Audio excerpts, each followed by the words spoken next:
thought about what style adjectives your personal style might be connected to. For example, relaxed, functional, smart, or maybe even creative. If you're new around here, hi, my name is Sine. I'm a certified style coach and color consultant from Denmark. I'm also a content creator and slow fashion advocate under the name Use Less. When working with personal style and trying to figure out what your personal style actually is, it can be approached two-sided. So style can be looked at as both inner and outer work. We can't really part ourselves from what we wear on the outside because it's deeply connected to our inner self. And when there's a mismatch, you might discover that it feels almost like if you're wearing a costume. To me, that's often how I feel when I wear an overly romantic outfit, for example. It's just not connected to my style adjectives or my style words. When you know what style keywords or adjectives to look for in order to truly dress for you, that's when the magic happens. That's where you find a sense of calm and peace with your wardrobe, and maybe even more joy of missing out. And that's also where it becomes connected to slow fashion, because in time it will likely teach you to stick to what really works for you, thus develop less wasteful shopping habits. This video takes inspiration from the 3-word method, which stylist Alison Bornstein is very well known for. I think she's probably one of the front runners for this method. So if you don't know her, I will link her website and her Instagram down below. Definitely check her out. She's super cool. It's also inspired by fellow YouTube creator, podcast co-host, and good friend Elizabeth Tempo, who made a video about the 3-word style rule a little while ago. And if you haven't watched that, I will also link that one down below so you can watch it after this video.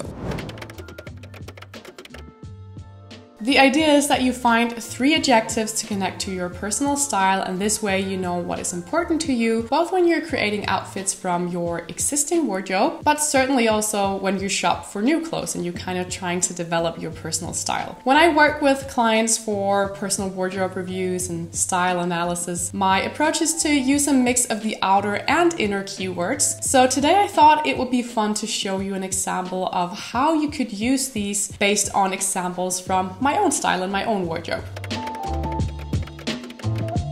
So there are 6 different style personalities that I work with as a style coach, and these are of course mainly based on the overall aesthetics of a certain style. So these style personalities come in handy when you're trying to create a visual mood board on Pinterest, for example, because they'll kind of allow you to figure out which keywords to use to get the exact visual inspiration you need to develop your style. They also allow you to sort of analyze your existing wardrobe and which direction you see yourself heading in, because we look a lot at the details, the materials, the fits, the colors, the overall aesthetics.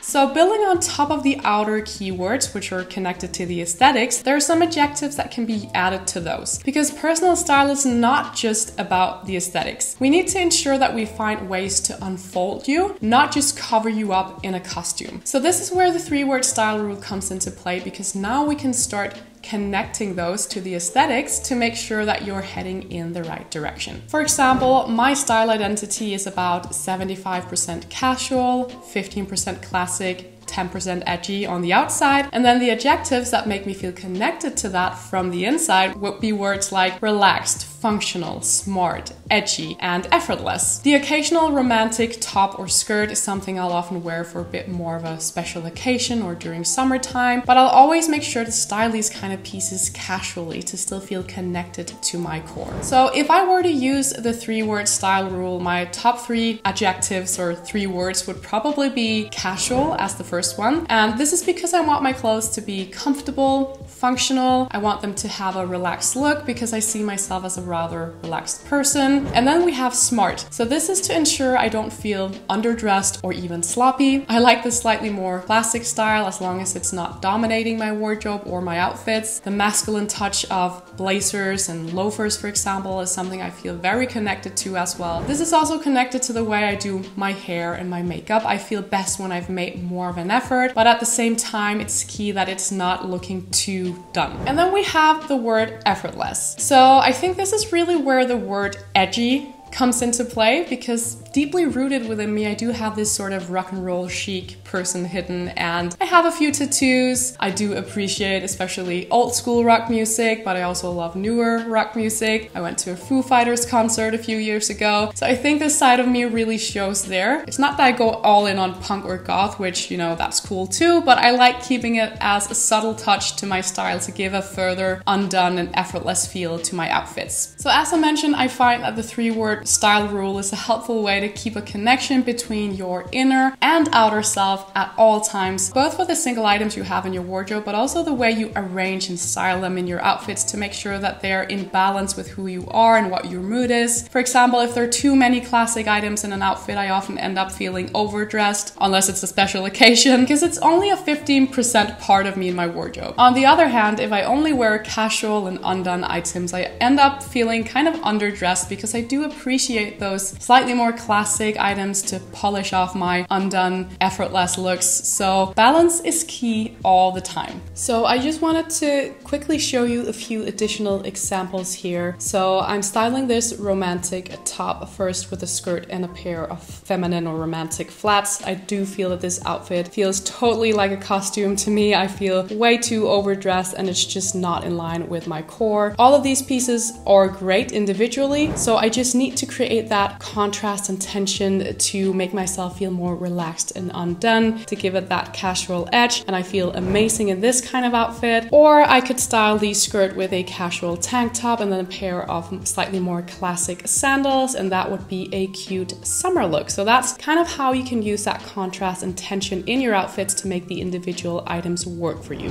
And then here's another additional example of how I could go too far in the casual direction. Even though it is my core, I do want to make room for something slightly more dressy, like some dressier elements in my outfits. I always do feel slightly more comfortable if I'm wearing something overly casual rather than something overly romantic or classic, for example. But again, I do like to have that contrast of something slightly more dressy or classic added to my outfits to polish them off and make sure I don't look or feel underdressed or even sloppy. This might be something I want to wear during the weekends when I'm just chilling out around the house. But then if I step out and I'm gonna go out and meet the world or have a cup of coffee or whatever, I do appreciate adding those slightly more polished items, like in this example. Just a few classic pieces here and there to polish it off, but not get too far away from my casual vibe and casual core. Limiting yourself to 3 keywords is of course also just a guideline. It's a way to practice the art of limitation to make sure that you don't spread yourself too thin. But as with everything, this approach might not work for everyone. Some people might have more keywords, others might even have less. So I definitely give it a go and try it out, see where it takes you. You can even use the keywords down to your choice of jewelry, your hairstyle, and even the way you do your makeup too. So there's lots to play around with here. If you're interested in learning more about developing your personal style, do make sure to check out the resources below this video. There's a link to my masterclass where you can explore your personal style in your own pace, or you can book a personal style analysis and wardrobe review with me. I've also made a blog post with a free list of style adjectives for you to explore, so do head on over to get your hands on that too if you feel inspired to try out the method yourself. Either way, I really hope this video was inspiring and that it showed you not only how complex it is to work with personal style, but at the same time how simple it can be approached by using the right techniques and keywords. If you enjoyed this video, don't forget to give me a thumbs up. Make sure you subscribe